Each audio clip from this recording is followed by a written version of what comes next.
తలితాకిమి ఉన్నతి ప్రేక్షకులకు శుభోదయం.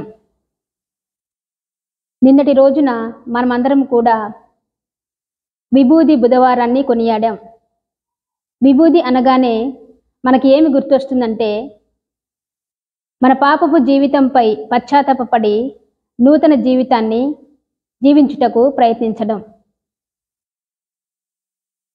విభూది మనకు ఇంకొక విషయాన్ని కూడా గుర్తు చేస్తుంది. అది మనము ఆదికాండము 3వ అధ్యాయము 19వ వచనంలో చూడవచ్చు. ఏమిటంటే, నీవు మట్టి నుండి వచ్చావు కనుక మట్టిలోనే కలిసిపోతావు. ఈ యొక్క వాక్యంపై మనకు ఒక మంచి గానం కూడా ఉంది. అదేమిటంటే, మట్టి నుండి వచ్చిన ఈ శరీరము మట్టిలోని కలవాలి, స్వామి నీవిచ్చిన ఈ ఆత్మ తిరిగి నీ చెంతకు చేరాలి. స్వామి నీవిచ్చిన ఈ ఆత్మ తిరిగి నీ చెంతకు చేరాలి. నీకేనే స్వంతం, నీవే నా సర్వం, నీ దరికే చేరాలి. నీకేనే స్వంతం, నీవే నా సర్వం, నీ దరికే చేరాలి. ఈ లోకాన నేనొక బాటసారిని, జీవితమే ఒక ప్రయాణము. ఈ లోకాన నేనొక బాటసారిని, జీవితమే ఒక ప్రయాణము. తెరువుమయా తెరువుమయా నా హృదయ నేత్రములు, తెరువుమయా తెరువుమయా నా హృదయ నేత్రములు. ఎక్కడికి నే వెళ్ళుచున్నాను, ఎక్కడికి నే వెళ్ళుచున్నాను, ఎరిగించు నా స్వామి, ఎరిగించు నా స్వామి. మట్టి నుండి వచ్చిన ఈ శరీరము మట్టిలోనే కలవాలి.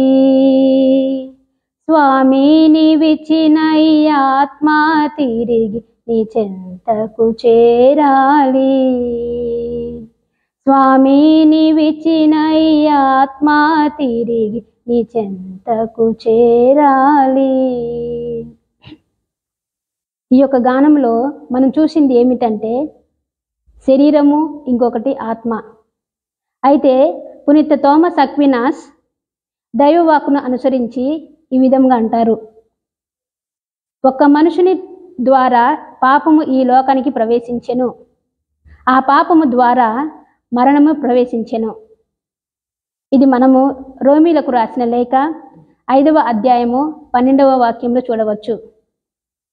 అయితే అక్వినాస్ అంటారు, సృష్టి ఆరంభంలో మానవుడు దైవ స్వభావాన్ని మాత్రమే కలిగి జీవించేవాడు. అతని మనస్సు దేవునికి లోబడి ఉన్నంత వరకు అతని ఆత్మ యొక్క దిగువ శక్తులు హేతువు అంటే రీసన్కు లోబడి ఉన్నాయి, మరియు శరీరం ఆత్మకు లోబడి ఉంది. ఎప్పుడైతే శరీరము ఆత్మకు లోబడి ఉంటుందో ఆత్మ శరీరాన్ని నడిపిస్తుంది. కాబట్టి మానవుడు అతి సుందరంగా జీవించి ఉంటాడు. కానీ ఒక్కసారి పాపము చేసిన తరువాత మానవుడు తన మనస్సు దేవునికి లోబడక దిగువ శక్తులకు లోబడి దైవ సాన్నిధ్యాన్ని కోల్పోయాడు. అంటే మానవుని మనస్సు యొక్క దిగువ శక్తులు పూర్తిగా హేతువుకు లోబడి ఉండటం మానేసేయనే అర్థం. దీనివల్ల ఏమవుతుందంటే శరీర దృక్పథం హేతువు అంటే రీసన్ వ్యతిరేకంగా తిరుగుబాటు చేస్తుంది. కనుక శరీరం ఇక ఏ మాత్రము ఆత్మకు లోబడక శరీరం ఏది అయితే అనుకుంటుందో అన్ని తప్పుడు పనులను చేయుటకు పాల్పడుతుంది. ఆ విధంగా మనిషి దేవునికి దూరం అవుతూ ఉంటాడు. మనము గలతీయులకు రాసినటువంటి లేఖ 5వ అధ్యాయము 19 నుంచి 21 వరకు చూసినట్లయితే శరీర కార్యములు స్పష్టమే. అవేమనగా జారత్వము, అపవిత్రత, కామకత్వము, విగ్రహారాధన, వ్యభిచారము, ద్వేషములు, కలహములు, మాత్సర్యములు, క్రోధములు, కక్షలు, అసూయ, వర్గతత్వము. ఇవన్నీ కూడా ఎందుకు జరుగుతున్నాయి అంటే మన ఆత్మలో ఉన్నటువంటి అధిక శక్తులు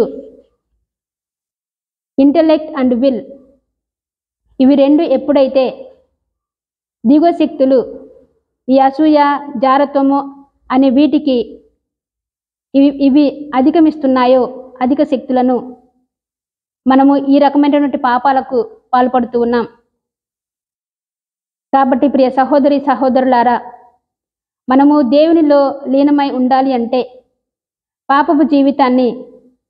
పాపపు జీవితానికి దూరంగా జీవించాలి అంటే మన ప్రార్థన శక్తి ద్వారా అధిక శక్తులను అంటే ఇంటెలెక్ట్ విల్, తెలివి మరియు బుద్ధిని ఎల్లప్పుడూ కూడా కలిగి ప్రభునిలో జీవించడానికి మనం ప్రయత్నించాలి. ప్రార్థన జీవితాన్ని కొనసాగించాలి.